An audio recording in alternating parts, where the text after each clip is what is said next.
Racing isn't easy, but experiencing it is. iRacing puts you in the driver's seat with the industry's leading sim racing game. Drive on laser scan replicas of the greatest racing circuits from around the world. Go head-to-head against other drivers chosen by skill-based matchmaking to ensure competitive racing at every level. Compete across all your favorite series. In officially licensed cars, engineered to deliver the most accurate driving experience possible.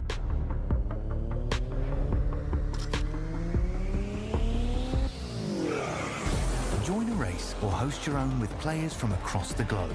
Race against the computer or in a league with friends. Feel the thrill behind the wheel.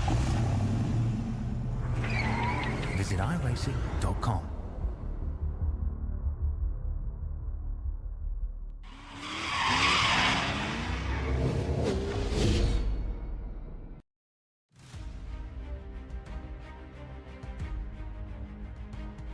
It's been 11 weeks, almost 3 months of racing in the FMA Prototype Challenge Series, and finally, 2 classes will come down to the very end.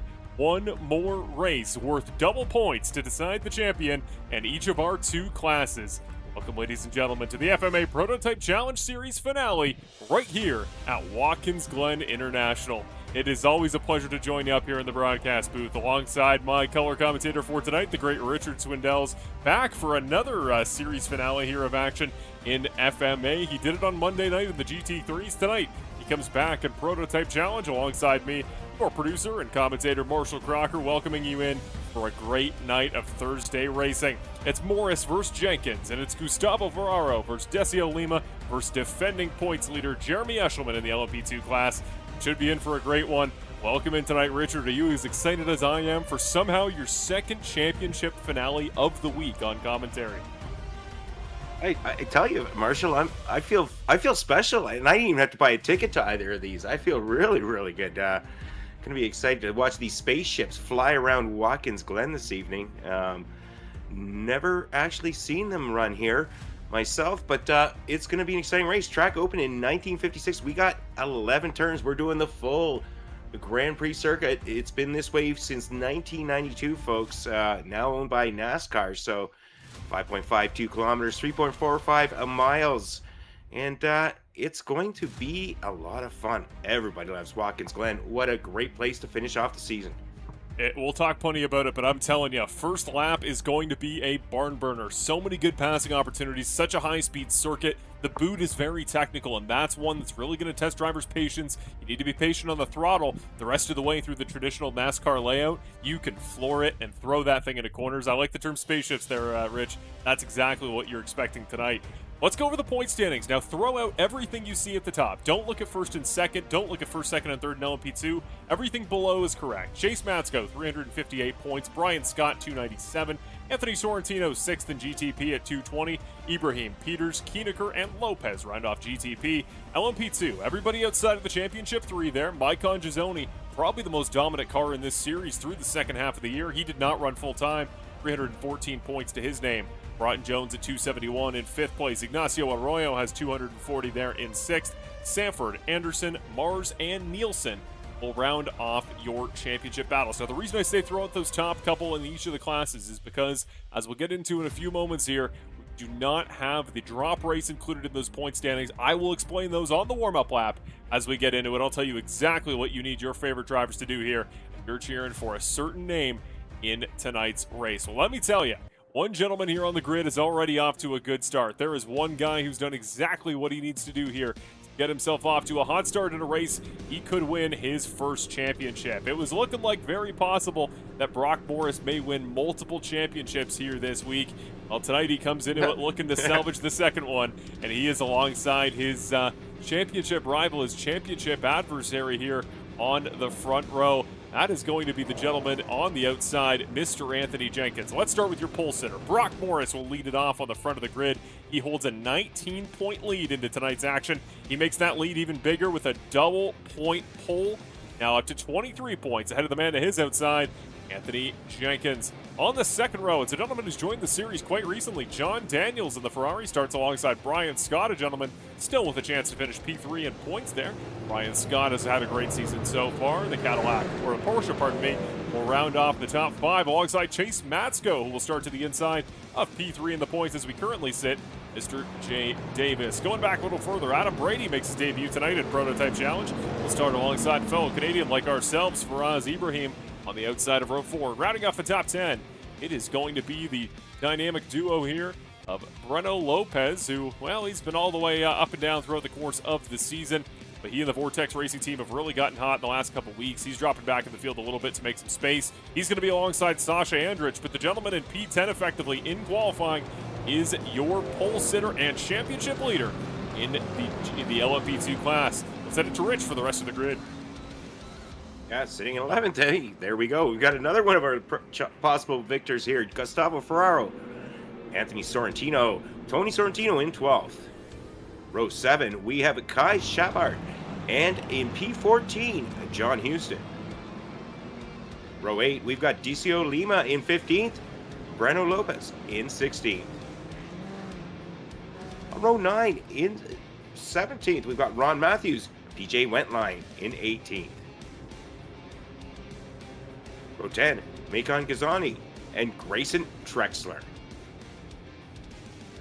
And rounding out the field, David Bush III. There's your grid for tonight's action in the season finale of FMA Prototype Challenge right here at Long Beach. Macon Gazoni, that's going to be an important name to watch because, again, Rich, he's a guy we got to watch out for tonight. He is so bad fast in these race cars. He's a teammate of Gustavo Ferraro and Decio Lima, who are very close in the title battle. Now, the situation heading into tonight, again, has changed already because of those qualifying results. Brock Morris will lead Anthony Jenkins by 23 points, thanks to his taking pole tonight, and he'll almost certainly lead a lap here. If he can hold the lead off the very first lap, that will be 2 more bonus points. That will make this very tough. So, 18 points the gap. 19, Morris to Jenkins. Every position on track, ladies and gentlemen, is 2 points. If you do the math, bonus points aside, we'll go over the bonus points throughout the course of the day. Anthony Jenkins needs to win this race to take the double points, and I believe he needs Brock Morris to finish 8th or worse. Brock has not done that all season. It's going to be tough in that category, and Jeremy Eshelman has Gustavo Ferraro on the front row to join him in LMP2. Those two gentlemen separated by 18 points, but now 22, thanks to Eshelman taking an all-important pole. Keep an eye on Decio Lima. He's towards the back of the grid, and Macon Gazoni, teammate for Vortex Racing of those two gentlemen, will need to make himself visible. Here we go, Rich, ready for the start of the finale and Prototype Challenge and FMA action on Thursday. Let's get it going here at Watkins Glen. There we go. Here we go. Let's go. Brock Morris out to an early jump here on the inside with Anthony Jenkins. John Daniels sticking the nose out down the middle. Going side-by-side action, folks. That's what we want to see on finale night. Brock Morris now holding the lead. Anthony Jenkins tucking up in behind, looking for that draft going up the back straight. Watch out here for Jenkins. He told in the chat all week to anybody who would listen, he is going to send it on lap 1 here at Watkins Glen. He needs to lead every lap of this race if he wants a chance. Peeks to the outside. Here we go into the bus stop. Sends it, not in time, tucks back in behind. Morris holds him off, and keep an eye. John Daniels, what a start in the 0-2 Ferrari. He might play a role in this title battle on the very first lap. Yeah, while that's going on, I think I saw the Gustavo Ferraro meatball flag early on lap 1. That is horrific. A championship contender out already. You're absolutely right, Rich. Let's run it back to see what happened to him. He was heading down into the very first turn. He didn't get a good jump there on Eshelman. Eshelman really ran away there at the beginning. Into turn 1, carries too much speed and slides through into the outside wall. Championship contender. The race is over through 1 turn out of the 1-hour race. Oh, that is not the way you want to see your championship hopes go, but unfortunate for him, but we still got that battle up front here. Brock Morris, as we're coming around to complete lap 1. Brock Morris has had himself about a 3/4 of a second gap over Anthony Jenkins. So Anthony Jenkins said he was going to send it, but Brock Morris is making that a little difficult right now. John Daniels continues to hold 3rd with Chase Matsko in 4th. Really good start here for Chase Matsko. He started back there in P5. He's already jumped ahead of Brian Scott, the two of them in the Porsches trading spots. Good start here for Breno Lopez. Like I said, he did not qualify, did not set an active lap time. Going to run good pace. He's had a couple podiums this season. All the Vortex Racing guys have great flat-out pace.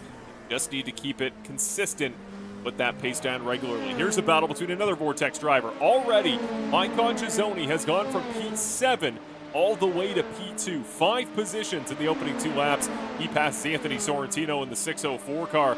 He's traded positions with Gustavo Ferraro, who again we showed you the very first turn. One of our favorites here in FMA on Thursday night coverage from Racer Nexus. Already out of a race he was hoping to hold the championship in. Great start for Jeremy Eshelman to see if he looks to hold on. An incident has gone around here. JTP, that is John Daniels, GTP 3rd place 02 car. It's gone around. That's going to open up the gap to the championship top 2. And still a battle rages on in the boot. Here's Brian Scott and Breno Lopez as Scott runs Lopez a little bit wide up the hill. Oh my goodness, this is some exciting racing. We got great action in both classes. And man, oh man, Watkins Glen seems so small here when you're watching the GTPs and the LMP2 cars. Oh no, big spin. We got Maicon Gizzoni involved. I'm not sure who else that may be. Is that Anthony Sorrentino? I think it is. And unfortunately, they get it back, gathered back up. It looks like the wings are all on it, but not what Anthony wanted to happen. It just came in a little hard, and Gizzoni gets collected up, or Gizzoni got collected up, unfortunately. Couple of cars getting collected in that. I want to see that one from the perspective of Sorrentino. He just comes in with a lot of speed here. Gizzoni, I don't know. Gizzoni gets, weirdly slow, weirdly skittish there, coming back on the throttle. I don't exactly know the situation, but they're continuing to battle. I wonder if there was some sort of moment, some sort of frustration between the two of them prior, but that's even bigger for the Vortex Racing teammates of Lima and Ferraro. I was going to say, throughout the course of this race, the story would be, could Maicon Gizzoni play a factor in this race? Could he be somebody that goes to the front with his speed and provides an all-important buffer ridge? Because again, these drivers, Ferraro and Lima, Ferraro of course out early. Lima tonight still has a very good chance. Now one of his championship rivals is out, but he doesn't just need to beat Jeremy Eshelman, he needs to beat Eshelman by a number of spots. And now with the car count already low in LMP2, he might not have a way to do that. Yeah, and Eshelman, I mean, he's sitting there first overall, so it's kind of hard to beat somebody by a bunch of spots when you're behind them. So Jeremy Eshelman, he's doing what he needs to do here so far, Marshall. Not much more needs to be said. He looks like he's driving like a champion. You'd know something about that. You could say that. You certainly could. I'll segue that right into the fact it would be nice to see Brock Morris get a well-deserved championship this week. He's off to a good start here, but Anthony Jenkins is always going to hound him. And as long, Rich, as you've got that guy in P2, quick P2 shout-out, Grayson Trexler making his debut in the series here today. Qualified back in P8 in class. He's already up 6 spots to P2. Great start for the number 35 car. But being in second, that's the fear here if you're Brock Morris. So you've already led a lap. The further you go into this race, very good chance if he leads at the halfway mark here, Rich, he might also take the bonus points for leading the most laps. So that's going to run Jenkins out of options. He would at that point need Brock Morris to crash out of this race. Jenkins is a good guy. Morris is a good guy. They're not going to do anything, certainly, I don't think Jenkins will, nefarious to cause the other harm. But it is one of those things you consider as a championship leader. I speak from very recent personal experience. You consider any possibility, any way a race could go. If Morris defends too hard, the two of them come together and they crash, or just Morris goes out, that might be one of the few ways he can still lose this title. So something he'll have to keep in mind here in this battle. Yeah, you got to do a lot of math in your head, and while you're driving at these tremendous speeds, that's certainly a lot of effort. Jenkins still applying pressure, and I kind of miss Anthony Jenkins. Broadcast a lot of races of him in GT3, but this season he is concentrating firmly on these GTP cars and doing quite a great job. With that cutting down to one class as Anthony. So he's continuing to apply pressure, not letting Brock Morris get away. Brock Morris just 3/4 of a second up the road as we're coming around to complete lap 4. 60-minute race, folks. They're going to have to pit. We're only, just over 6 minutes in, so lots of laps left to go. Probably another 35 or so. Yeah, it should be somewhere in and around that range. Typically, we see a pretty consistent 2-stop race. Usually, drivers will take tires on one or the other stop. Usually, the way it works out, you have to pit at around the 20-minute marks, give or take. You have some flexibility. Guys have gone as far as 5 laps left in the race, taking their second stop, just taking a splash of fuel. It's interesting. So one of the things I had considered in GT3, not last week, the week before, is overcut. I know I'm not going to lead laps. I'm not quick enough to win this race, but I'm a little further back. If I can save fuel over the course of the stint and lead 1 lap on fuel because I stay out longer than everybody else to take that extra lap, that is a way to get some bonus points. Jenkins just needs to get every point he can here. The faster he can pass Brock Morris, he can start to get a chance to get those extra 2 points for leading the most laps. The other things you can get it for are for having no incident points in the race, for never having an off track, being very consistent. That's a path for Jenkins, and if I'm Brock Morris in that leading car right now, I am not dipping a tire off track. Any bonus point these guys can grab eliminates the possibility of a way to lose this title until hopefully, if you're Brock Morris, this race, this attrition that we may see here in this particular section of the boot, maybe runs you out of cars, maybe you just mathematically win it before the race is even over. Yeah, well, that's certainly one way to look at it. You definitely want to be doing some math in your head if you're battling for that championship. Take a look here at Faraz Abraham. Faraz sitting there having himself a solid effort. He's just up one position, but falling along behind Sasha Andrick. So Andrick's up, it looks like 3 positions on the day so far. Faraz Abraham up 1. They're having a good battle here for 6th position overall.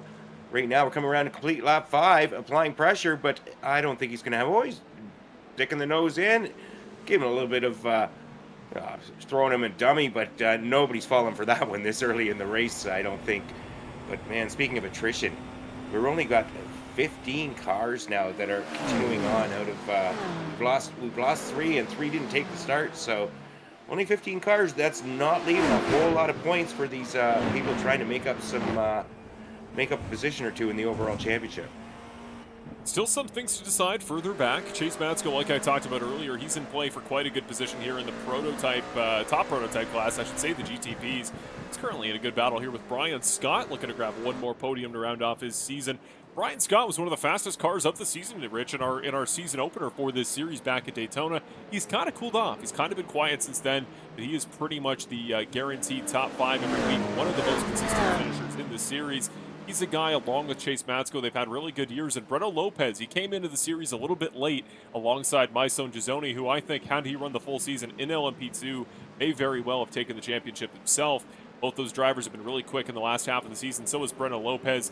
It's kind of one of those things, very similar to what I think we're feeling on Monday nights for FMA GT3. You've had all these great drivers, all these great talents join the series mid-season. I can't wait for a full year of all these guys on track together, getting a chance to show their stuff. As Sorrentino up the inside on, one of our final 2 championship contenders in the LMP2 class tonight, Yasiel Lima, who now sits 4 positions, and it feels like an eternity behind his championship rival, Jeremy Eshelman, who just needs to bring it home, just needs to keep it clean like he's doing. He'll likely take home the title. Yeah, nice to see Jeremy having some solid success here in LMP2 class. Jeremy, a longtime member here at FMA, he races anything, folks. And he's racing these quite well. Let's take a look at the board. Oh, look at this. Whoa. Great battle here with Sasha Andrick and Faraz Abraham still going as they're going through the bus stop chicane. My goodness, there was kind of a late dive and a little bit scary as they're coming through the loop, going down into the boot, folks. And these 2 drivers battling very, very hard. Forget about it. It's not just a 60-minute race. It's a race right now. It's a race all afternoon long in Watkins Glen. Evening where we are, but afternoon in Watkins Glen, New York. What a fight this is going to be. What a fight we're seeing between Sasha Andrick and Faraz Ibrahim in general. I want to keep an eye here on the front because you never know with Jenkins. He is so good on the brakes. Gustavo Ferraro already has had some issues here. He's now taken a black flag that he will now need to serve. It's been a rough day overall for the gentleman we were hoping was going to put up a fight against Jeremy Eshelman because, well, Ferraro is one of our favorites. He's had a great year. We always have fun talking to him and the teammates. Jeremy Eshelman, though, came in. He did everything he had to do this year to open that gap. Maybe that pressure in the very first corner, it might have gone to Gustavo Ferraro. Watching here, though, Jenkins continues to try to track down Morris. And what I was going to say, I'm going to use a rare quotation that I've acquired via my journalistic skills there in the chat behind the scenes for FMA. Jenkins said he is going to send it at every opportunity tonight. He does not care when it is.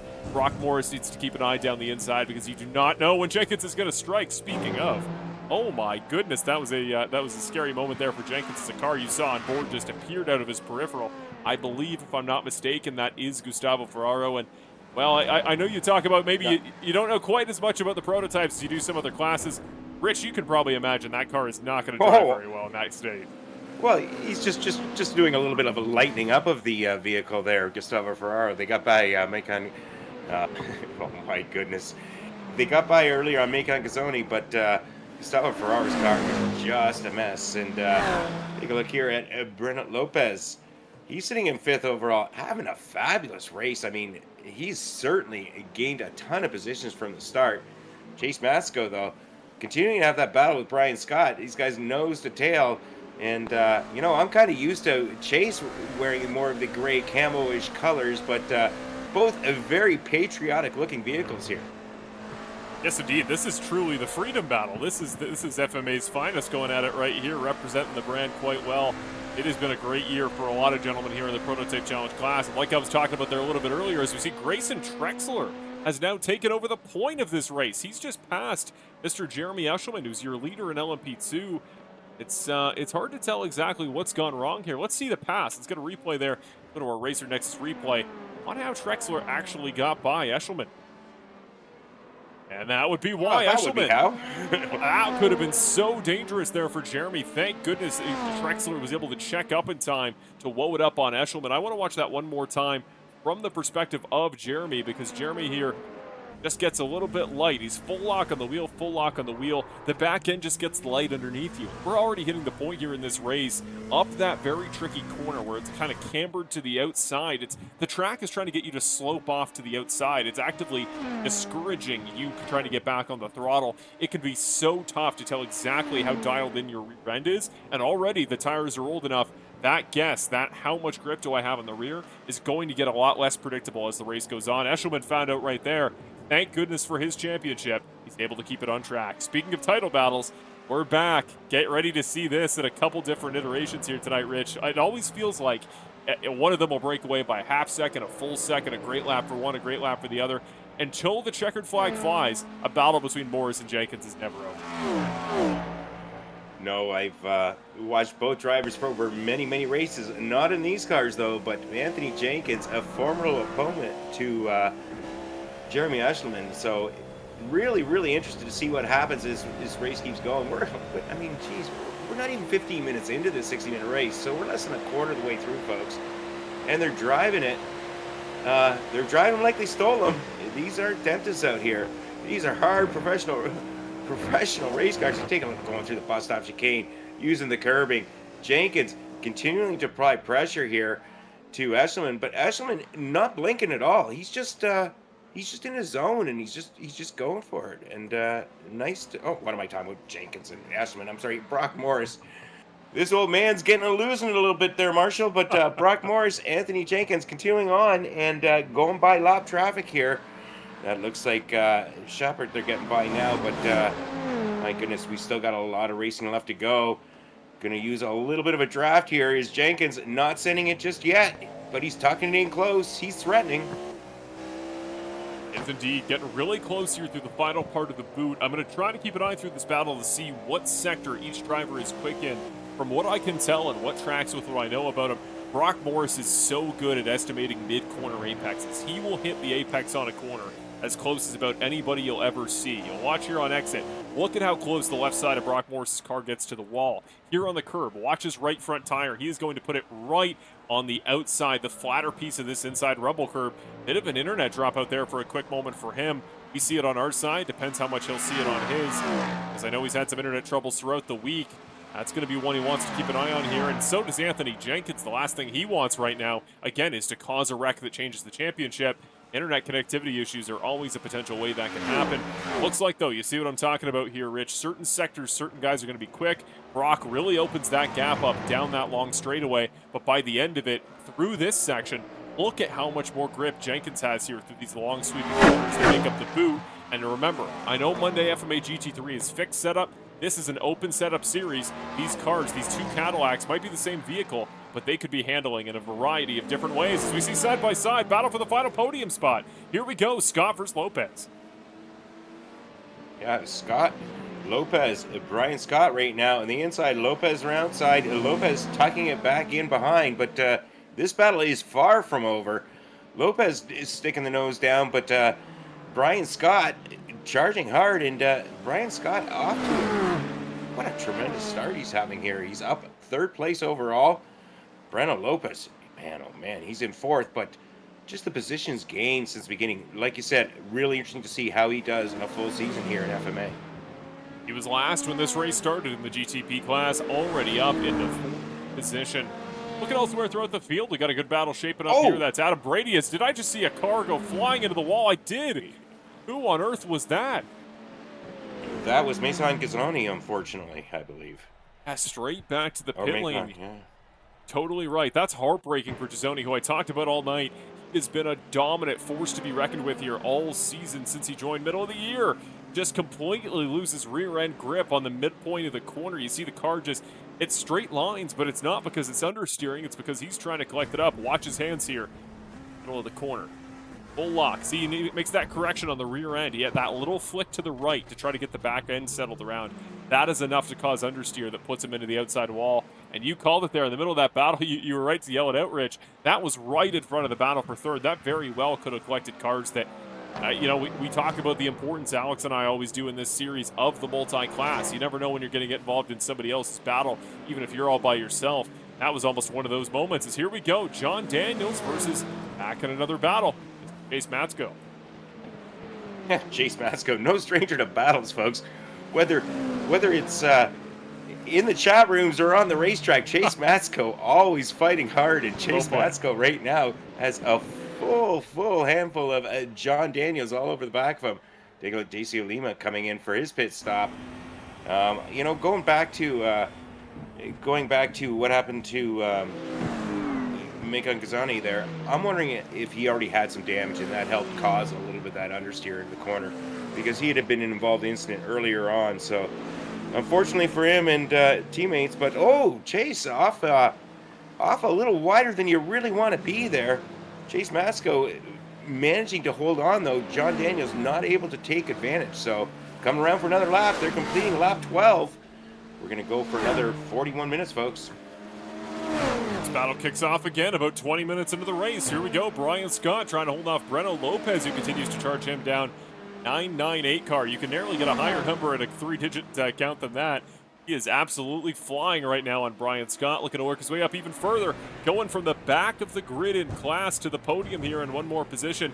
Keep an eye here on this LMP2 lap car up ahead.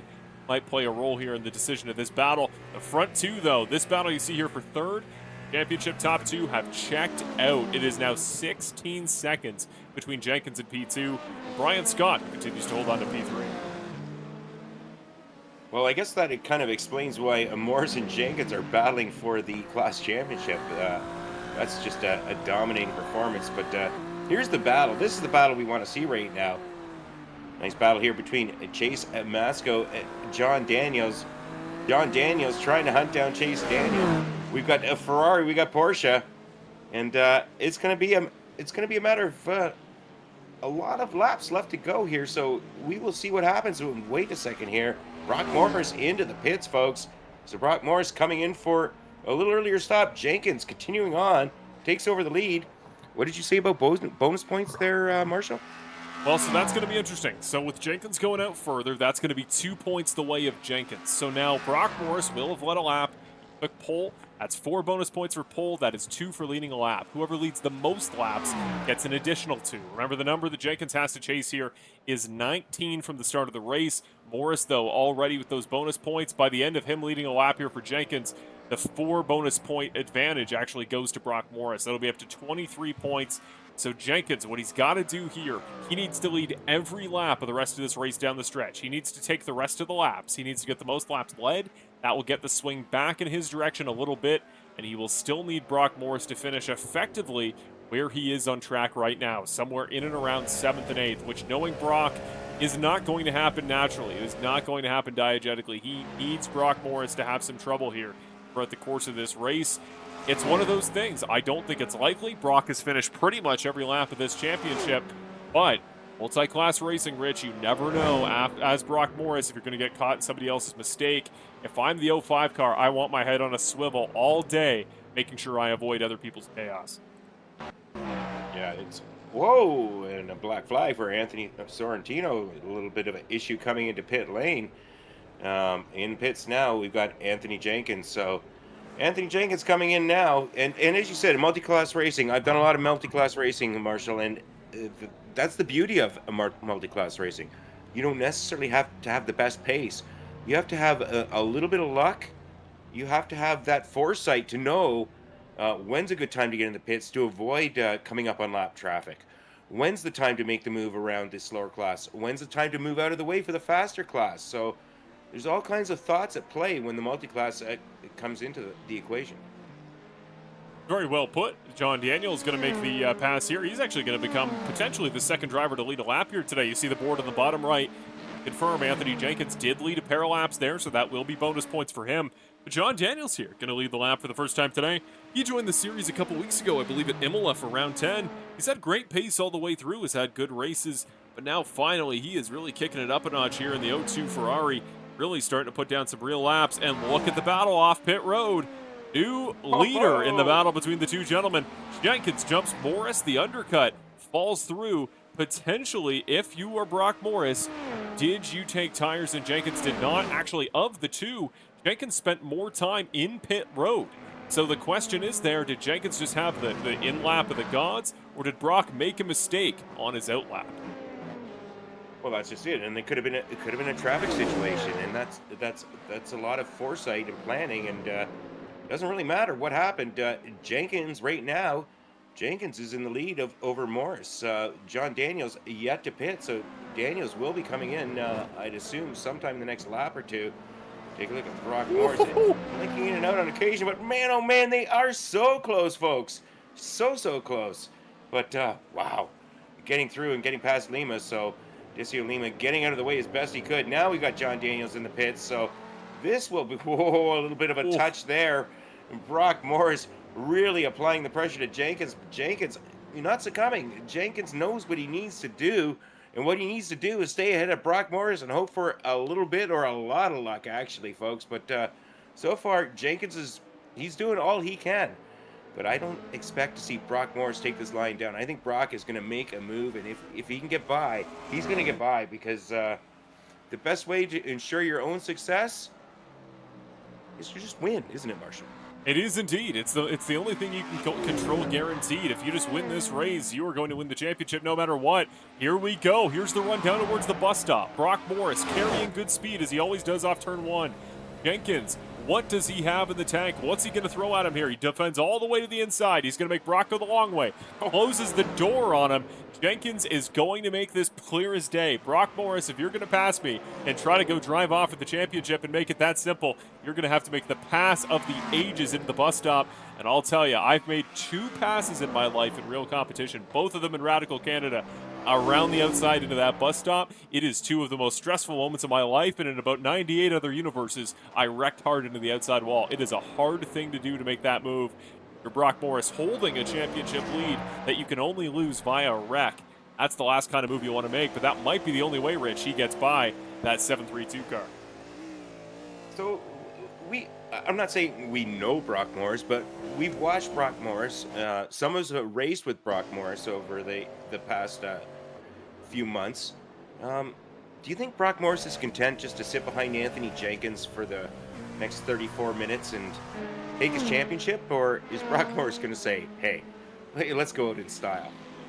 So do you know what's funny? I'm just going to guess here. I'm going to put this out based only what I know of him, because Brock's a great driver. He's a great thinker. I think we're alike in a lot of ways, he and I in the cockpit. I think that answer would have changed had he won the title at FMA GT3 on Monday. I think if he's got that title in the bag, going for the clean sweep. Don't forget, folks, Mr. Morris of Lapeer, Michigan, he's also very likely going to win the next-gen title on Sunday nights here in FMA. He almost had the clean sweep triad, right? He almost picked up the Trinity. I think because he wants a title so bad, somehow this would still be his first title in FMA despite the dominance he's had in all 3 categories. I do think he is going to keep it clean tonight. I think he's going to think of the long game. I think you're already seeing that now with him backing off Jenkins a little bit right here. I think he knows the best, most guaranteed high percentage way to win this championship. Play it clean. Don't do anything dumb. Don't push the issue too hard against Jenkins. I think if he's got a championship in the bank after Monday, after GT3 at Barcelona, I think he is sending it tonight to kind of feel like you're playing with house money. Oh, yeah, and you know, I got to admit, Well, the old man in me would probably do the same. Would probably sit back and not push the envelope too much. But man, oh man, a win's a win, and you really want to win whenever you've got an opportunity. But anyhow, that's just speculation on our part in the booth, folks. We don't really know what we're talking about. We're just guessing. We're just playing. We'll take a look here at John Houston sitting third right now in the LMP2 class. So John Houston up one position and having himself a decent race. Jeremy Eshelman, that little bit of a wobble earlier on, kind of cost him a little bit. Grayson Trexler is kind of checked out about 2.5 seconds up the road from him. But Sasha Andrick is not in their class, in between the two cars. So right now, Eshelman is sitting in second and driving a relatively clean race other than that little incident we saw earlier. Yeah, did a really good job to lock that car down, prevent any further incident than the brief embarrassment of getting loose in a corner. He knows what he's got to do, and he knows he's got to play it cool. Doing so far very well. Could be the championship Jeremy Eshelman's been looking for since he joined FMA. Picked up a win in FMA GT3 a season ago.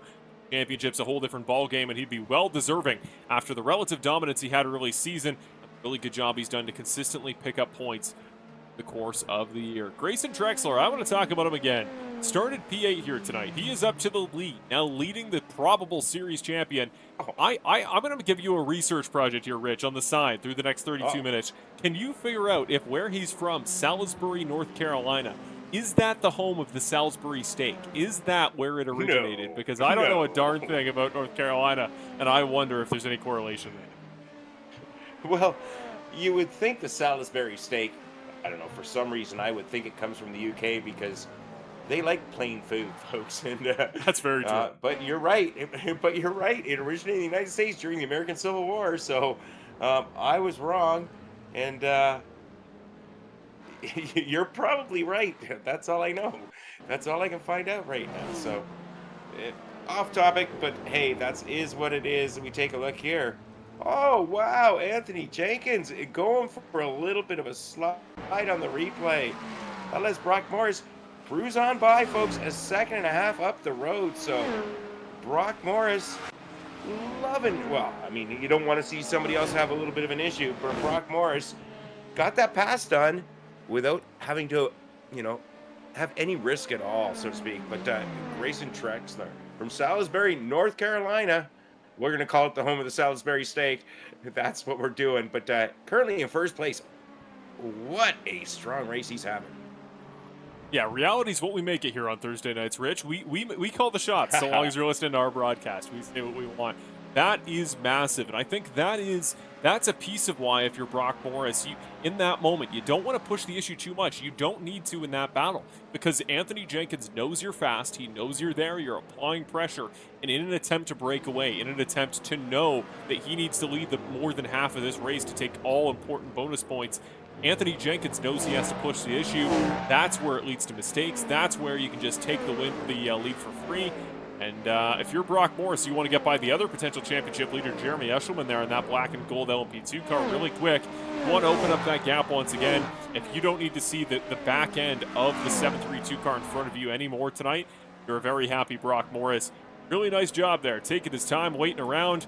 Talk about a bounce back there, though. Fastest lap of the race, set the lap after his little spin there towards the end of the boot. Anthony Jenkins just put down the fastest lap of the race. That's 2 more bonus points. Jenkins, if he can get the lead back, lead the rest of the way, he's still in play with a Brock Morris mistake. Yeah, Jenkins, look at the speed differential as he sends it into the bus stop. So Jenkins closing it right down on Brock Morris. He's not giving up, folks. Jenkins knows what's at stake. And speaking of steak, no, the Salisbury steak was not originating from Salisbury, North Carolina. We were both wrong in the booth, folks. Yeah, we'll let a little segue on that, but that's all I got for you now. We'll throw it back to Marshall. Our resident Salisbury steak correspondent, Rich Schwindels, we thank you. That was a great transition. Anyways, back to the race. Brock Morris continues to weave through traffic here. He's going to look to the inside on Trexler, your current leader in LP2. Here comes Jenkins with him. It's one of the things I talked about earlier this season. Brock said in an interview on Monday nights that traffic management is something he's kind of worried about there in the past. It's something that he thinks occasionally other drivers can find advantage on him with. He's done a really good job of it on Mondays, but he's done an even better job of it here on Thursday. There's a certain poise and patience you need to have to weave through these LMP2 cars, where you saw there through the bus stop last time, Rich. Look at how close Jenkins can get based on the way it times out. Morris a little bit more hesitant. He's not trying these big moves. He's not really flashing the LMP2 cars with his headlights much to say, get out of my way. He's playing it pretty calm, cool, and collected. That can be beneficial over the course of an entire race to limit mistakes, whereas Jenkins, he's going to push the issue more. He's going to dive it in later on the brakes. He's going to send it up the inside of LMP2 cars. There's no reason not to play with fire here if you're Jenkins. What's the worst case that happens? You send it up the inside of an LMP2 car because you know you need to lead this race. You get in a wreck.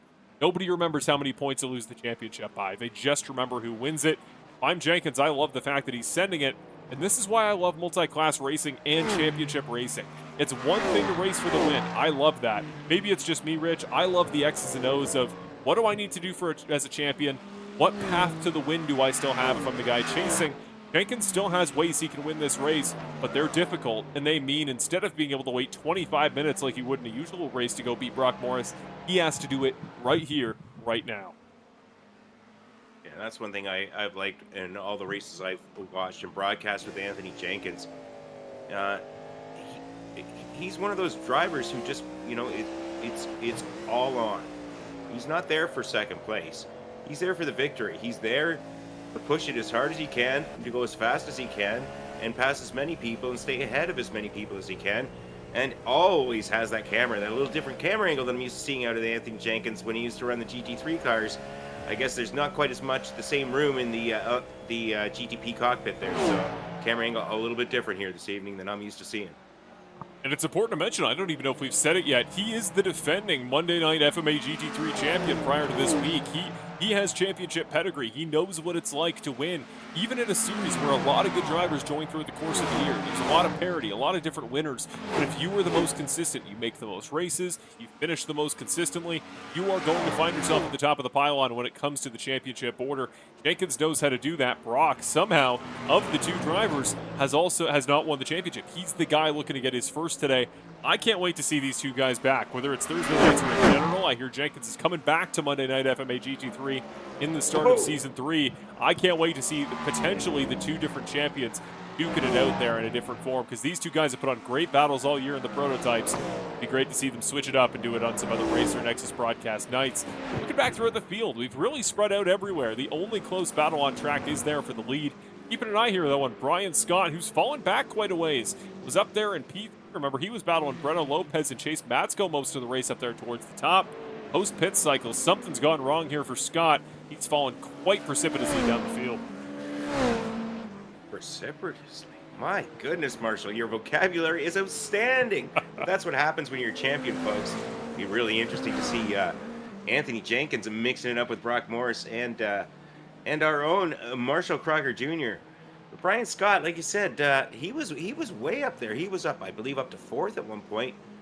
He gotten by Chase Matsko, I think, but he's fallen back behind. He's about a second and a half behind Chase. Chase having a solid effort. He's in fifth, where he started, and every time he comes around that corner, gives me a little bit of a fright. That turn 9, Chase using all of the curbing and then a little bit extra, almost look like he's washing out into the wall, but manages to gather back up every single time we've watched him.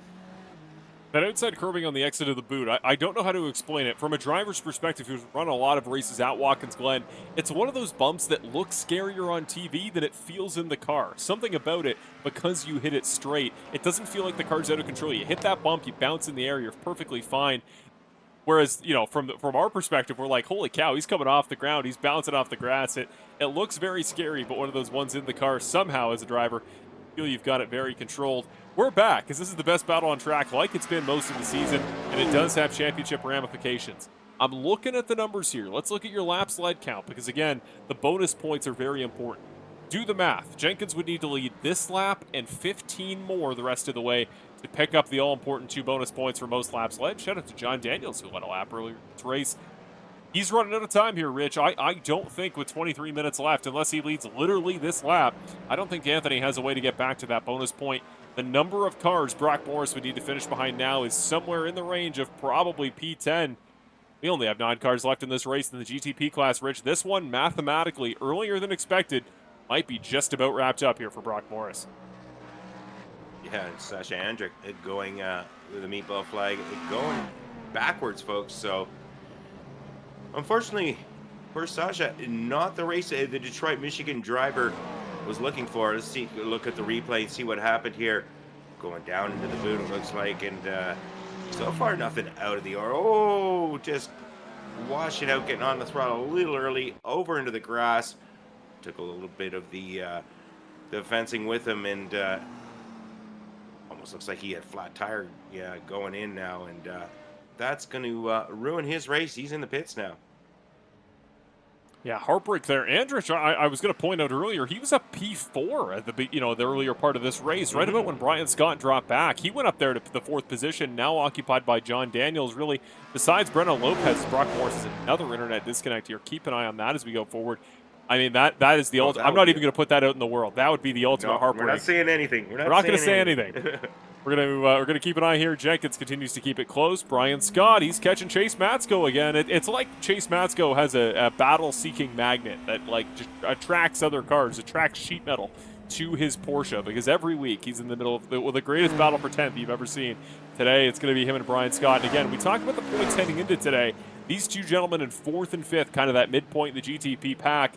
I don't know about you there, Rich, but when I'm ever in a position, I'm not in championship contention, I'm not in a fight, whatever, I don't need to be in the battle for the championship lead. P4 in a title is one of those things I will lose sleep over. I think true competitors, they want every position they can get. They're still fighting for real things, and if they are hardened competitors, they're going to be, putting the bit between their teeth trying to get the spot. Let me tell you how the real world works, Marshall, because you're up there with the upper echelon. Sure. Yeah, us average kind of hardcore drivers like myself and some of the mid-packers, or the backpackers as I like to call them, every position counts, and every position in the season counts. If you finish P7 in the season championship one year, you want to be P6 the next year, as best as you can do. It doesn't matter, every position. I mean, that's the beautiful thing about league racing here at FMA. Different skill levels, different classes. You've got somebody to race, so you may not be racing for the win every week, but you may be battling somebody for 8th or 12th or 14th, and you're going to have just as much fun. You really are, folks, because take it from me, I ain't winning much of anything, but I have fun every time I'm on the track, and I'm always having a battle with somebody. Take a look here. Speaking of battling, we got John Daniels coming along with Breno Lopez right now, so, oh my goodness. 13 positions overall. He started dead last in class, so I guess it's not 13 positions, but he's up to 3rd. John Daniels really applying some pressure here. Be interesting to see how this shapes out as the race continues. Decio Lima now in the pits there for Vortex Racing, one of our 3 championship contenders for today. He, like Gustavo Ferraro, seemingly will not play a role in deciding the champion. It looks like it will be Jeremy Eshelman in LMP2. Keep an eye there on him as he pits for likely the final time on Decio Lima's season. May very well take P2 in the championship, though, picking up a spot on Ferraro. Down into turn 1. Here's the battle. Lap car there. That might be the leader of Trexler. Keep an eye on him as he's going to let these 2 GTP monsters by on the inside. Daniel's going to get a really good run here down the back straightaway. The bus stop is just all commitment. It's who can commit later on the brakes. How late does Breno Lopez want to send it? How late does he want to take a risk there from that front spot? But he's also got to keep an eye. If he goes to the inside, does Daniels? Lopez needs to give him room. Here we go. What a move by Daniels. Wow. Game of chicken there. And my goodness, John Daniels, that was tremendous. I didn't think that was going to happen. That was ridiculous there by John Daniels. That's the move I talked about. You make it about 2 out of every 100 times you try it. He got pay dirt right there. I want to see that. One of the rare pass replays. That was awesome. Yeah, we got to see that one again. Why not? I mean, look at this. Lopez trying to cover him off. Maybe a little late, but side by side. And somebody had to give up and let go. And that wasn't going to be John Daniels. He's like, hey, I'm already here. Look at the block Lopez throws. Like, he's not giving it to him easy. They get in the corner. Oh, how they don't even make contact there initially, because they both square it up to try the corner. I thought they were going to hit each other on entry. Not only do they not, but they managed to make it through clean, and Daniels takes the spot. What a pass. That's one Rob Campbell could put in the highlight reel for FMA for about a decade. That was awesome as Jenkins down pit road for probably the final time on his season. Yeah, that moves Chase Matsuko up to 3rd place. So I'm not sure how he got that nickname, but Me neither. I make sure I call him that. From you, was it? Oh, did I miss something there? Well, Chase, anyway, we'll take a look at Chase. Chase Matsuko holding off Brian Scott. And he had the best view of that pass of anybody. He was just following along behind Lopez and Daniels. So anyhow, we're taking a look here. Anthony Jenkins has done his 2nd pit stop. He's down to 5th. We'll see where everything shapes out once everybody else has gone through their second cycle. Now we've got Faraz Abraham also coming in. So people starting to run a little low on fuel and trying to make the best of their opportunities, plan out when is the best time to come in. Yeah, because now at this point, you just need fuel to the end. Everybody can make it guaranteed. Speaking of, here comes Brock Morris. Really interesting here the way this has worked out, Rich. Remember, the Lapeer, Michigan native Brock Morris, he came in 1 lap before Jenkins last time, coming into his last pit stop 1 lap later this time. Went a little bit further. I believe he took tires on that first stop. Let's see if there's any rubber going on here for the 05 car for the final stop of the season, or if he's going to take those tires. Might be a little bit warm, but at least they're up to temperature. You don't risk anything on the cold tires. A new potential GTP champion maybe making his final stop on the season. Yeah, that's take a look here. John Daniels coming around here one more time with the lead. And, racing. Oh, that's Jay Davis. Have a little bit of spin. Almost high-siding himself there on the curb. That, you got to watch out, folks. These cars sit a little lower than the GT3 car that Jay drives on Monday night. So, yeah, the back end just getting a little loose. Coming around. It looks like he's going to back it up here, but that curb sits are really, really high. So Jay Davis, lucky to get by. Jeremy Eshelman into the pits now. Grayson Drexler into the pits. So we've got a few cars in right now. I think in that battle, it's going to be interesting. We'll see what they do for tires. I think Drexler should win the race off pit road. Eshelman missed his pit stall on entry there. I saw he had to back up and recenter himself there. So Drexler should comfortably take the lead back out. He will. Eshelman probably going to be somewhere in the ballpark of 3 to 4 seconds back of that battle for the lead in the final race of the season in LMP2. Again, Eshelman, very favorable spot here right now to lock up the championship fight. But, he's a guy that he's got a little bit of flexibility. He could actually probably wreck out of this race right now, still be fine in LMP2 points. He's a guy that I do want to see. Throw caution to the wind, see if he can take this final win, because we'll run it back, do kind of a history lesson as we get to the final stages of this race and the season. Here comes Brendan Lopez trying to get by. But Eshelman really started off strong. He won a race that it was the most anonymous win I think I've ever seen at the start of the year. And that doesn't say anything at all, Rich, to the pace he had. But when he won the season opener at Daytona, he just kind of floated by. A lot of cars made mistakes. Eshelman had great pace. He said, as something that would happen a number of times this season, he only got time to get to the session at the very end of practice. He barely had any time to put laps in. But he settled in, he got faster as the race went on, he had the pace of anybody at the end, and he saved a pit stop on fuel, one of the few times we've seen it all season, and he won that race at Daytona. He picked up a lot of finishes like that, didn't always need to be the fastest car, but was the fastest car over the course of the entire hour. It's something very key. Not fastest over a lap, fastest over an hour. Now, the way that he's, rolled with the punches, picked up top 3s, top 5s when he needs them, because Gizzoni, because Barranco, because a lot of drivers have come in and won races in LMP2 that he didn't. He still, though, was always in contention, always on the podium, and that's one of those things. It's one thing to be fastest over the course of a lap here, Rich, which many drivers, including himself, can do, but he's one of those guys, Jeremy Eshelman. I think he's been the fastest over the course of the season, likely why he's going to win the championship here tonight in the LMP2 class. Yeah, I mean, you need a certain level of race pace to compete for a championship, but a championship's more about consistency, and Eshelman is certainly showing that off this season. Nice to see the success he's had. He's a two-class driver, a little more difficulties in the GT3 class, but man, oh man, he's really got the LMP2s figured out this season. So nice to see. Take a look at Tony Sorrentino coming into the pits. John Daniels going around another time, folks. Chase Matsuko coming in, so their battle temporarily halted. We'll see if Chase is able to pick up a little bit of time in pit lane, but Brock Morris continues to hold off Anthony Jenkins by quite a gap now at this stage. We've got almost 4 seconds, so Brock Morris, as long as he avoids catastrophe right now, this is his to lose, Marshall. It is indeed, and talk about a not really a bounce back, because it was a really good race from him on Monday night. He ran great pace, did everything he had to do. He and I had a great scrap there in the final couple laps there at Barcelona earlier this week. Tires won out there in the end, and I think the way this season's gone here for Brock, it's one of those things. I don't mean this to come across a certain way at all. I think the points format is the reason this battle's been so close, because when Brock has an off day, it's a P3, it's a P4 in the series, right? There's really not that much, difference in where he is in positions versus the leader. Now, we've talked about a lot this season, Alex Goldschmidt and I. Every position is worth the same number of points, no matter how far apart those positions are.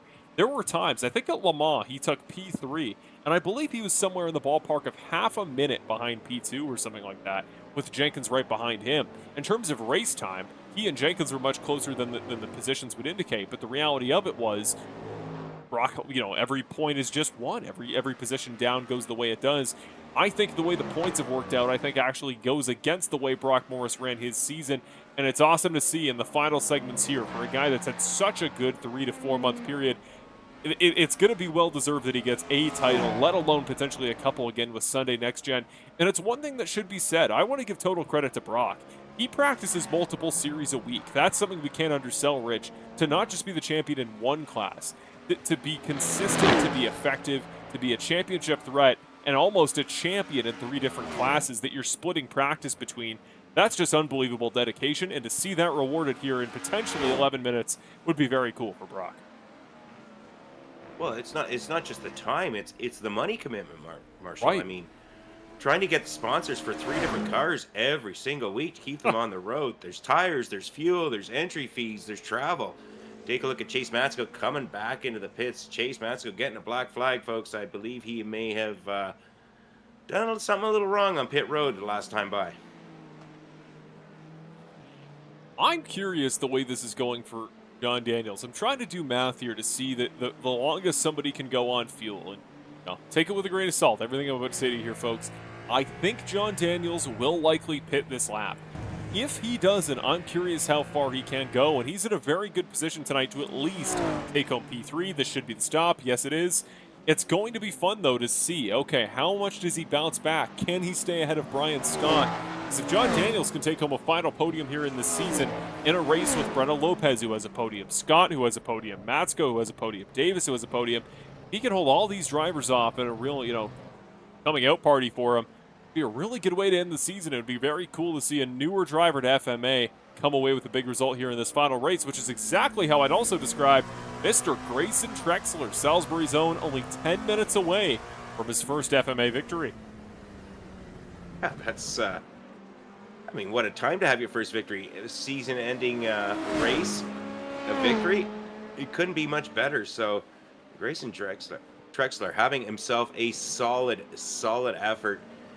Started basically last in class and all the way up to first, and really kind of walking away. He's got over 3-second gap to Jeremy Eshelman. While that's going on, Breno Lopez, who had made that hard charge, I think he got up to 3rd place at one point. He spent over a minute in the pits the last time by, so he's dropped back a little bit, and that's hurting his chances. So unfortunately, Breno, it looks like his battle days are over, because Chase Matsko is behind him by 9 seconds, and Brian Scott up ahead by almost 12 seconds. So pit strategy and pit issues not really paying off for a couple drivers this evening. Well, very true. That always seems to be the run of things here in the GTP. There's no harder car here in the FMA calendar to slow down in the pits, to be smooth in the little things, the things that, you think as a fan watching at home, they're second nature. Just get on pit road, get off pit road clean, hit your marks, don't cross a line, don't come in too hot. These things are animals. They are monsters, ladies and gentlemen. They are so hard to do those little things with. One of those things that just, to do the little things consistently, to finish an entire race in these cars, I know it's a cliche, to finish in these cars in a consistent overall race without issue is a feat in and of itself. One thing I want to point out, a storyline we looked at throughout the course of the year, we've kind of, Rich, had sort of an international battle this season in FMA Prototype Challenge, the Brazilians versus the Americans. the Brazilian trio there in LMP2 of Ferraro, Lima, and Gizzoni, your top 3 of your top 4 in points heading into tonight's race, we thought potentially going to be your championship contenders, the guys we were talking about most. It doesn't seem that's going to go, be the way it goes tonight. It looks like Eshelman should take home the championship in the second class. But Lima, Ferraro, and Gizzoni, they had a couple triples of all 3 drivers sweeping the podium. They did it twice on the season. They actually had a 4 where Breno Lopez also took home a podium in GTP. And it became sort of a rivalry, not to mention, I don't want to bring it up, or I'm going to bring it up, but pretend I didn't. Anthony Sorrentino back at Interlagos on home soil, the infamous taking out 3 of the Vortex Racing teammates in one corner. I think it started something of an international battle, right, where the Brazilian drivers just took over. Vortex was incredibly quick. I think Lima should be able to make it to the end, though. It's going to be close on fuel. If Sorrentino can get back, I believe this will be the first time we've had an all-American, or should I say non-Brazilian podium, since maybe round 4 of this series. A surprising off night for Vortex Racing on the one night they really needed to get it together to win a championship.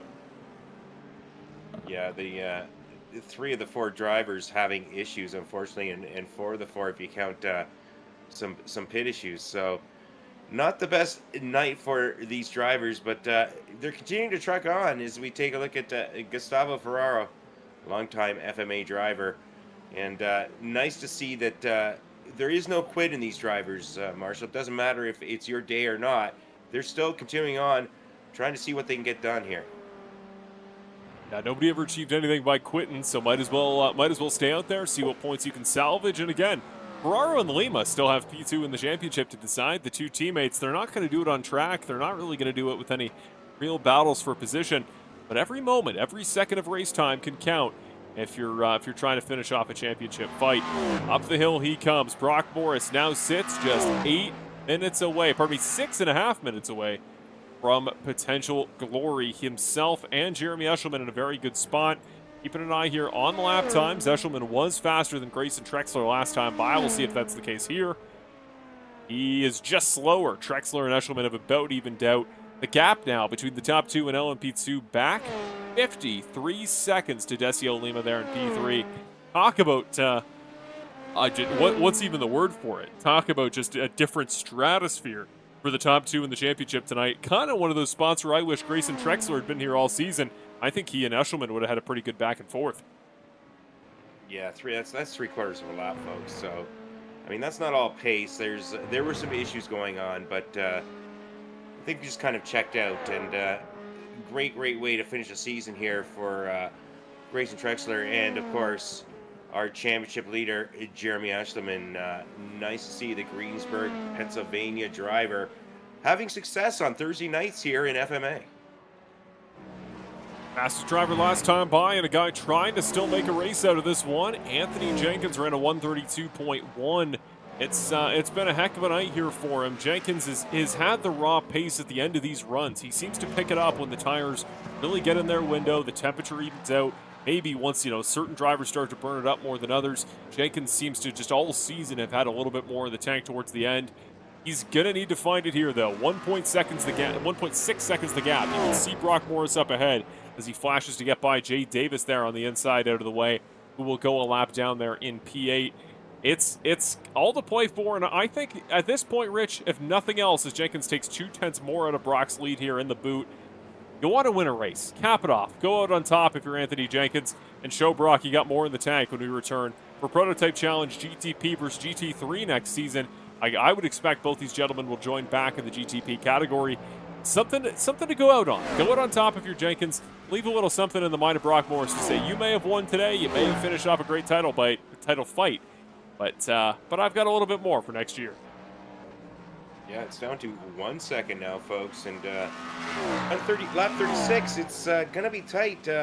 Right now, we're gonna go probably 38, maybe 39. All depends on the pace of Brock Morris and Anthony Jenkins. So, under 4 minutes left in this one. It's been a battle. It's been a battle for the season championship, but Brock Morris so far has been up to the task, going through the bus stop chicane. Just a couple more times to go. Yeah, gap now comfortably under a second there on entry, but really good job there by Brock to get the exit off, open it back up a little bit over a second.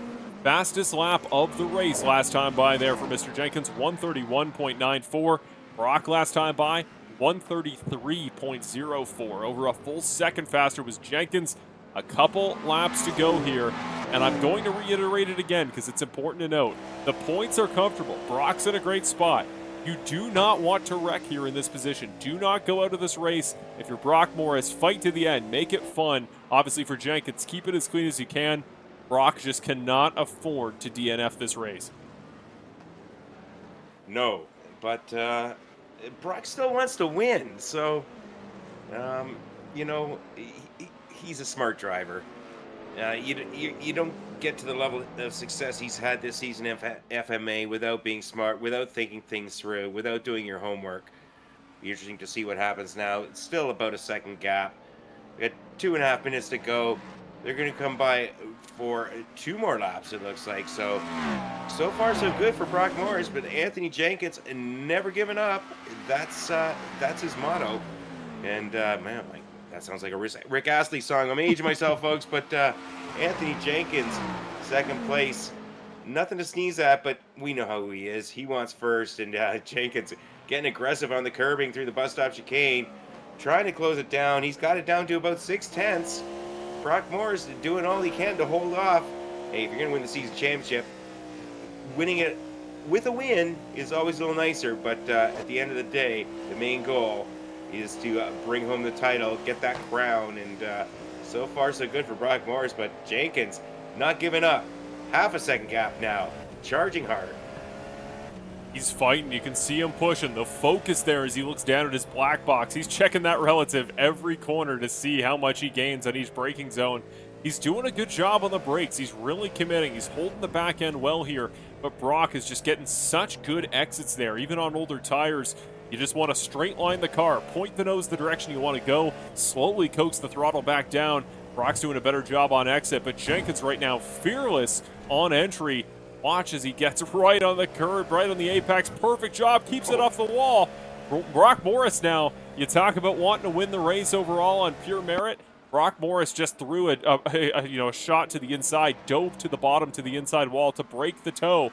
That's how you know he's pushing for everything he's worth. I believe the way this is going to time out, this is your final lap of the season. Yeah, I saw Barney waving the white flag as we were on board with Anthony Jenkins. So if Jenkins wants the victory in the final race, it's going to have to happen in the next several corners. Oh, sending it deep into the bus stop. I mean, heavy on the brakes. Going around the carousel here. Anthony Jenkins saying, hey, if I'm not going to win the championship, at least let me win this race. He's throwing everything at this. Everything he can at Brock Morris, but Brock Morris not flinching.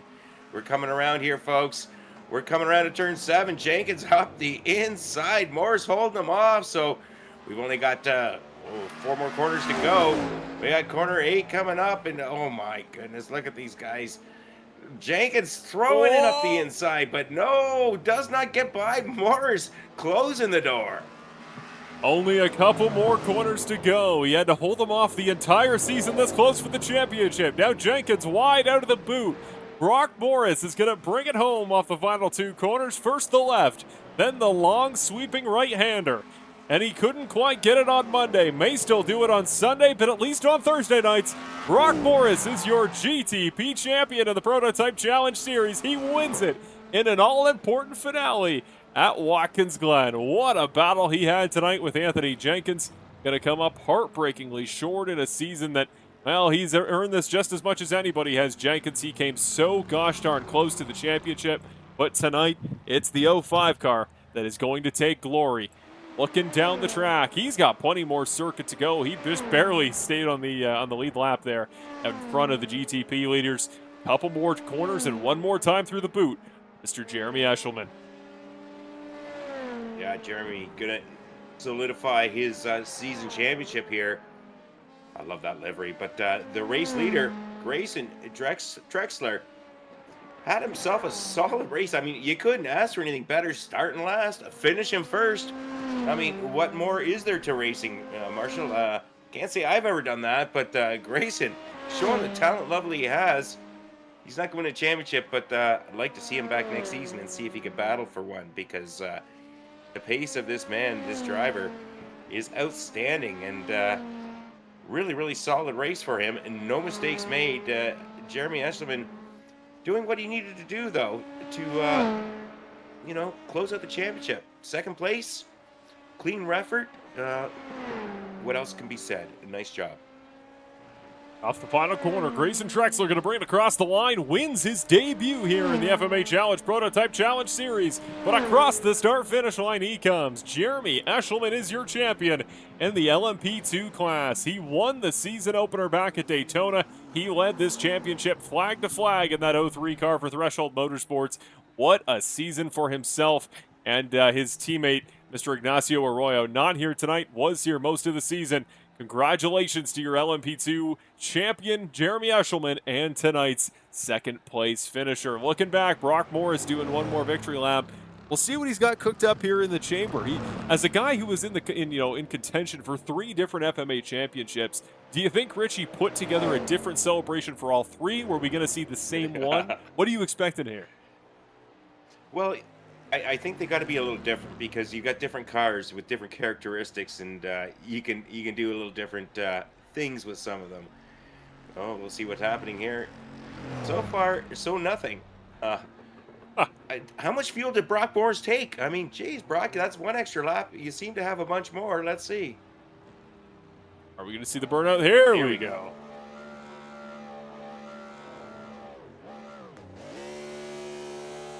Awesome moment here for Brock Morris. What a season.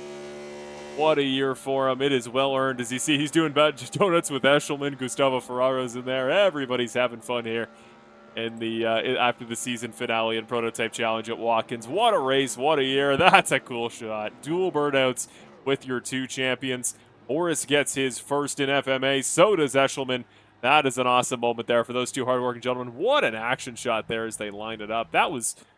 wow, look at that shot to end this off.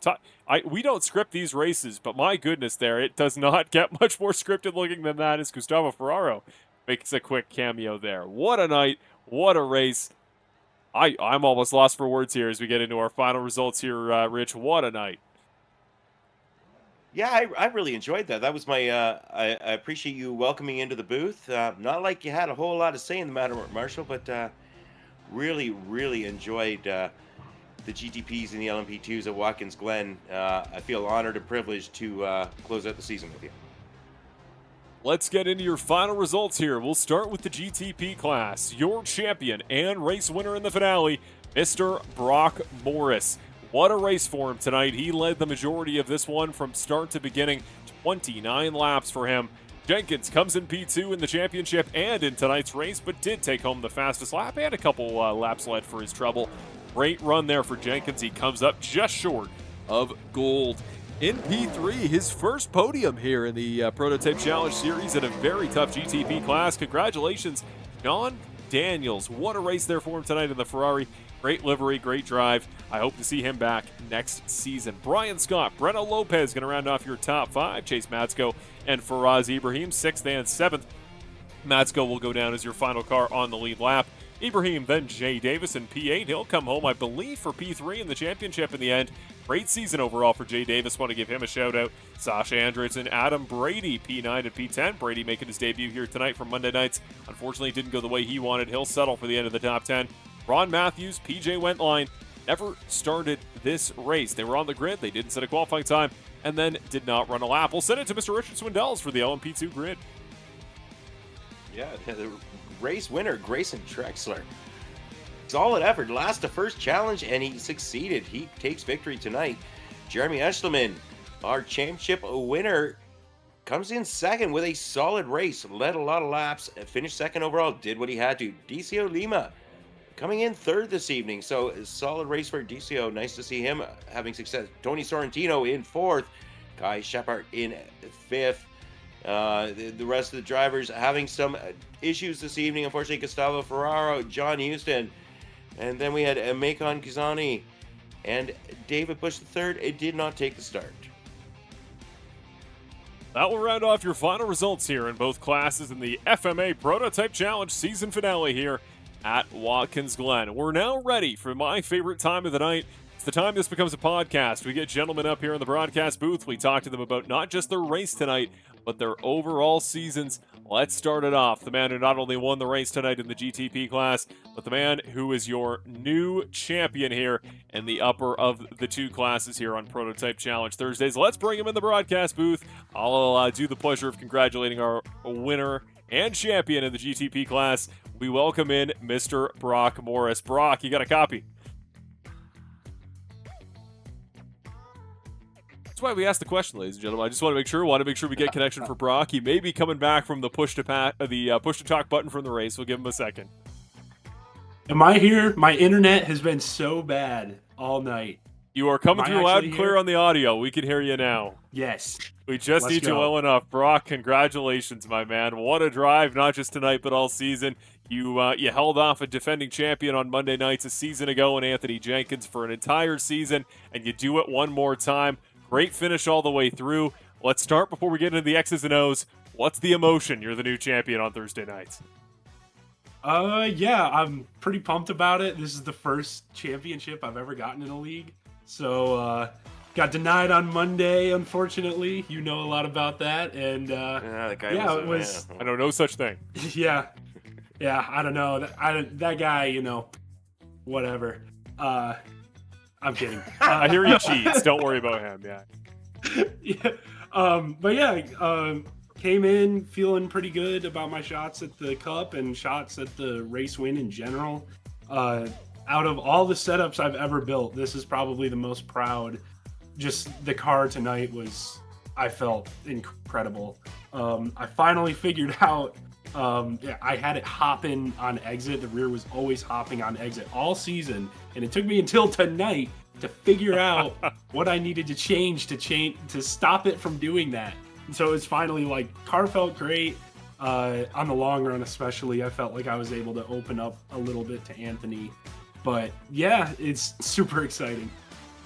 Well, I'm always curious. We do a lot of speculating up here in the broadcast booth. Rich and I do plenty. When it comes to a championship battle, what the mindset is of the guy going in on defense. I talked a little bit about on Monday night what I was kind of thinking there in GT3. What was your approach? You knew you're going to be fast. You really liked your setup, as you said. You going into this thing thinking, we'll make it clean and simple. We'll just start to flag, win this thing. Or were you kind of playing the points game when Anthony Jenkins gets close? Are you more worried about keeping the car on track? Or are you just a pure racer who wants to win this thing? A little bit of both. It was like if he was, because obviously at the end, I knew he was going to do some sort of strategy and try and undercut. And so he was coming up. If he went for any kind of move, I was just going to let him have it, you know, thinking big picture. But it was hard to when it was like that thing just felt like it was on rails all night. So it was pretty tough to, you know, be in that position. And I would get up close to him and be like, oh, should I go for a move or should I just play it safe? So, but ultimately, I was going to end up playing it safe. Well, to hear that you've never won a league in iRacing means to me that you should stop running international iRacing esports leagues in which you are somehow not one of the top drivers. You got to get out of those. You got to start making this a habit. I'm curious then, from that perspective, what was different about this season, Prototype Challenge, the title you had through 12 races? What was different about this that you got it done? So I think the biggest difference between this and like Monday is I had better, worse days, if that makes sense. The way the point structure is completely linear. It is basically an average finish contest. And so I was just I just had a better average finish. And I was pretty proud of that. Could have definitely done better on Mondays, but I think that was definitely the difference. And unfortunately, Anthony had an incident last week that kind of took him out of contention, but that's just how this point system goes. So yeah, it was just keeping it consistent. Gotta tell you, love me an average finish competition. Boy, howdy, every title fight should come down to that. But jokes aside, I'm sure you do. I'm sure you do. Enough of that. Nobody, we don't need to talk about that. Enough of that. Brock Morris. Play referee here soon. My good man, what an awesome season for you there in GTP. You've more, I think, than anybody in FMA this season, because I hear you're dominating Sunday nights in the next gen as well. More than anybody, you've done individual race thanks and congratulations and shout-outs. Tonight, you do it as a champion, my man. One more time for the season. Who is at home that's supporting you? Who do you want to give a shout-out? Who do you want to give a thanks to for the GTP title? Of course. First of all, I want to thank all of the competitors. Like Anthony, we were together pretty much the entire season. Gotta thank FMA for putting this whole deal on. You guys up here in the booth. I try to, if I have time, try to go back and watch some of the broadcasts, and it's like you guys do an amazing job every single time. So big ups to you guys. Juicy Spider Studios, Highside Podcast, Kettering University, Kettering Esports, Corn Dog Designs. That's just what I call it when I make a paint scheme. So shout out, and yeah, just everybody here for making it awesome. I have one final question I meant to ask all year. What is Juicy Spider Studios? I've been so curious every time you say the name. What is it? So they do like video editing for a lot of different iRacing leagues, like intros and league graphics and stuff. So yeah, Nick Happyack runs the deal. He's awesome in the community. So yeah, that's kind of the rundown of Juicy Spider. I've just been so curious on the name all year. I'm like, I don't know what's happening there. I hate the idea of stepping on a spider and it being juicy. I just didn't like that visual, so I had to ask here for the final time. Brock, congratulations, my man. It's been hard-earned. It's been well in the works. Not quite going to be the triple threat championship, sweeping the 3, but you still got a very good chance at 2, and tonight was a really good start. Congratulations to you on behalf of myself. I'm sure Alex Goldschmidt would be congratulating you tonight if he was here for the finale. Been great watching you this year, and you go celebrate. Enjoy the honor. All right, I appreciate it, guys. Thank you so much. Bring in the gentleman here who came in P2, not just tonight, but in the championship overall. Well, what a season for Anthony Jenkins, who's going to come up heartbreakingly short here tonight. He's in the booth up here with Richard Sundells. Anthony, can you hear me? I can, yes. How you doing, man? Doing well, and my God, you warned us. You said you're going to throw everything. You said you're going to send it, and you certainly tried. You threw the whole bag of tricks at him, but weren't able to get by and hold off and get by Brock and take victory tonight. But man, what a fantastic effort, and what a great season you've had. Yeah, I'm very happy with it. Brock is a heck of a driver. He simply doesn't make mistakes. So I knew when he got past me there that it was going to be an uphill fight, and it proved to be. So well done to him. Congrats to him on the championship. And yeah, you got by. You got by him in the pits, it looked like, and I mean, realistically, for you to get the season championship, a lot of things would have had to go your way. But you concentrated on GTP this season, dropped the GT3 to make sure you gave it a good run. You got to feel really, really proud of yourself and what you've accomplished this season. Oh, for sure. Yeah, I'm definitely. This is the most I've driven the Cadillac in a while, so it's nice to spend some time in it. I'll be back in the 911 next season for GT3, and I think I'll run this series if I've got time. But I think GT3 is going to be my focus next season. Well, I look forward to seeing you again on Monday nights because it's always nice having you out on the track because we get to interview you quite a lot because you have great success and always have the cameras on. But man, oh man, second place for the season, second place for tonight. End of a long, hard 12 race schedule. Glad to hear you're coming back to GT3. Hopefully we get to see you maybe try and beat Brock up a little bit next season in GTP if time permits. But anybody like to thank or give a shout out tonight, Anthony? You guys for the broadcast. It's always a good time. FMA for putting on a good league. My wife for putting up my nonsense, and Brock for giving me something to push for. Well said, and Brock certainly gave you thanks as well because you two drivers were the class of the field this season and made it very entertaining for us at Racer Nexus. So congratulations, Anthony. We look forward to seeing what you can do next season. All right, appreciate it, guys. What a fight they had again, not just tonight, but all season. Brock Morris versus Anthony Jenkins has been the popcorn earner. It's been the one we've come for first most of the year. It's the one we keep an eye on every single time. Let's head down to your race winner. We'll close it off with the LMP title winner. Let's start with race winner tonight in the LMP2 class. We'll bring him in just a moment. It's Mr. Grayson Trexler making his debut here in the series. Talk about going 1 for 1 there in your opener. Let's bring him in the booth. Welcome in, Mr. Grayson Trexler. Welcome to the broadcast booth here on FMA on Racer Nexus. Talk about 1 for 1. Not a bad way to start your time here on Thursday nights. Walk us through it. What made that one such a breeze out front once you got past Eshelman?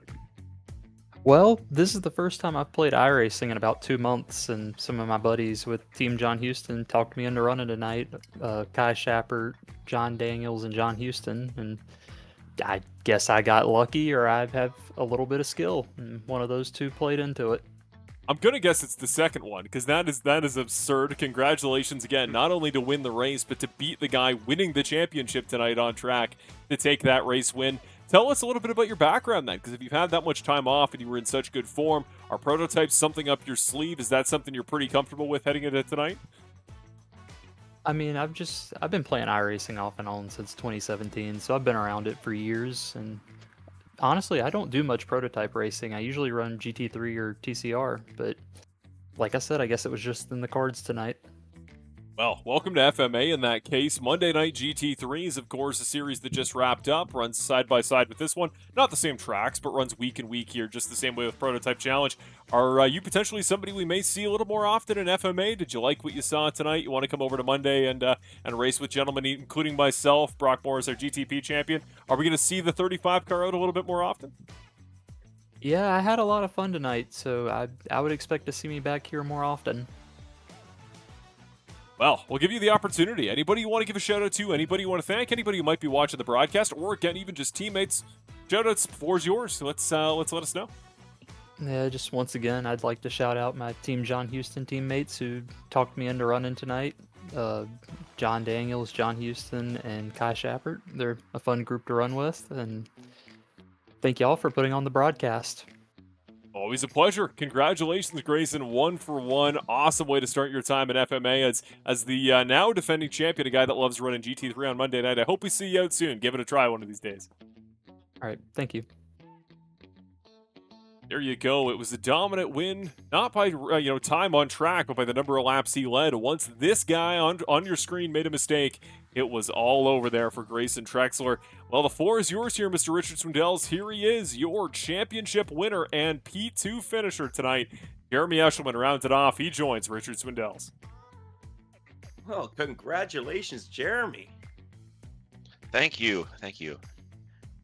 You gotta be thrilled with that. You had the race pretty well in hand early on, leading, but a little bit of an error, and Grayson got by. But you did what you had to do to solidify the championship. Was that the goal? Were you worried about winning tonight, or were you just worried about locking it down? When the race started, it was just locking it down. But when I saw all the trouble from Gustavo and others early, it kind of gave me the freedom to go after the win, and I thought that'd be a great way to cap off the season with a win in the championship. That error, I'm glad nothing worse came of it other than just losing the lead. So I took it easy for a few laps, and then I tried to go back after him, but we were just so close on pace. I just couldn't get back to him. Yeah, we were in the booth a little scared for you. I believe that was coming around through coming around through turn 8 in the booth there, and back end stepped out of you. You saved it and no damage, and I can understand why you took it a little easy. But the LMP2 has been everything for you that the GT3 wasn't this season, and it's nice to see you having the success with all the time and effort you're putting into this league and the series. What are we going to see from you next season, Jeremy? Are you going to run both nights again? I'm unsure on Thursday because it was already close for me to make this race every week, especially with summer and other stuff going on. I'll definitely be there Monday nights, looking forward to putting a team together with me and Jacobson and Dustin Wells and Alex Berger. Those guys did very well in GT3 this season, so maybe if I step up my game there, we can have a pretty good team. You're picking some solid teammates there. I mean, we were teammates last season, so. Well, that's true too. Yes. Well, you know, it was great to see what you've done and your success tonight and your success all season long in the LMP2. Nice to see that for the folks that don't know, Jeremy's family business is the sponsor next season of the GT3 league. So nice to see, and FMA is very thankful for what you've done for the league to help this grow and help people be able to race, because FMA is a free league, folks. It's all through sponsorship. It's all through donations. Jeremy Eshleman is certainly stepping up in that regard. Jeremy, anybody you'd like to give thanks, a shout out, say hi to, whatever. You're the champion. Say what you want. Well, first off, yeah, this league has been great. I'm glad I joined it here a few months ago. It's been a blast racing with everyone here. Everyone is very clean drivers, fun to interact with. Other outside of race day also. So big shout out to those guys for putting this together. Wouldn't be this without them. You guys do a great broadcast, so appreciate that. It makes it fun to go back and rewatch these things. And then any of my teammates throughout the different series, and then if anyone, friends and family are watching, I don't know if any of them are, but if they are, thanks for tuning in. Oh, there you have it, folks. Jeremy Eshleman, our LMP2 series champion. Congratulations, Jeremy. We'll see you next season. Thank you. Congratulations to Mr. Jeremy Eshleman as well on behalf of myself and Alex Goldschmidt. We've had the pleasure of calling him all year, and again, it's that class win at the very start of the season back at Daytona. It was a dominant championship run all the way to the end. They made it close, the trinity of teammates from Vortex Racing. They gave him a fight. Obviously, Mike Angizzoni took quite a few wins away at the end of the season, but in the end, when it comes to consistency, that I like the way that Brock Morris put it there, Rich. An average finish competition in this points format. Nobody could hold a better average finish, even despite showing up late because of work, than Mr. Jeremy Eshleman. Up front, though, we'll give credit again one more time in the LMP2 class. Grayson Trexler, well done race, like a Salisbury steak. Get it? He's from Salisbury, North Carolina. That's had that cooked up a half hour ago. Couldn't work it in organically. Also, again, one more time, congratulations to Mr. Brock Morris, who wins this race here tonight over Anthony Jenkins. It was a great title fight all the way to the end. What a season the two of those gentlemen had. In the end, it's Morris taking the title. He gets one back from Monday night, is now a champion in FMA for the first time. Anthony Jenkins, still a champion in the first series, of FMA GT3. I'm really excited, Rich. The thing that stands out to me, and for you, hopefully, is a guy that I hope to hear back on Monday Night Commentary right here on Racer Nexus for Monday Night GT3. I'm excited because I believe I heard Jenkins is coming back, Eshleman's coming back. We might have tonight's race winner in LMP2, Grayson Trexler, coming back, not to mention all the great talent. I would say that the listeners at home, the viewers, if you like the drivers or the series or the racing, no matter what you're here for, it sounds like Monday Night GT3 is coming up in a few weeks. Might have plenty to look forward to.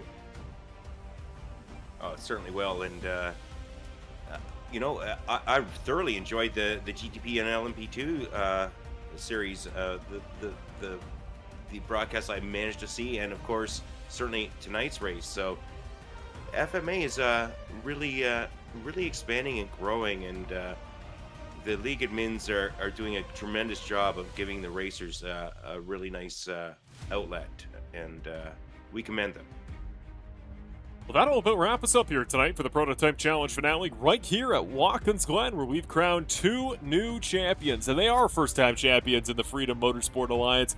It is Brock Morris. It is Jeremy Eshleman, your champions in the two classes here on Thursday nights. Races were won by Morris and the newcomer in LMP2 making his debut, Grayson Trexler.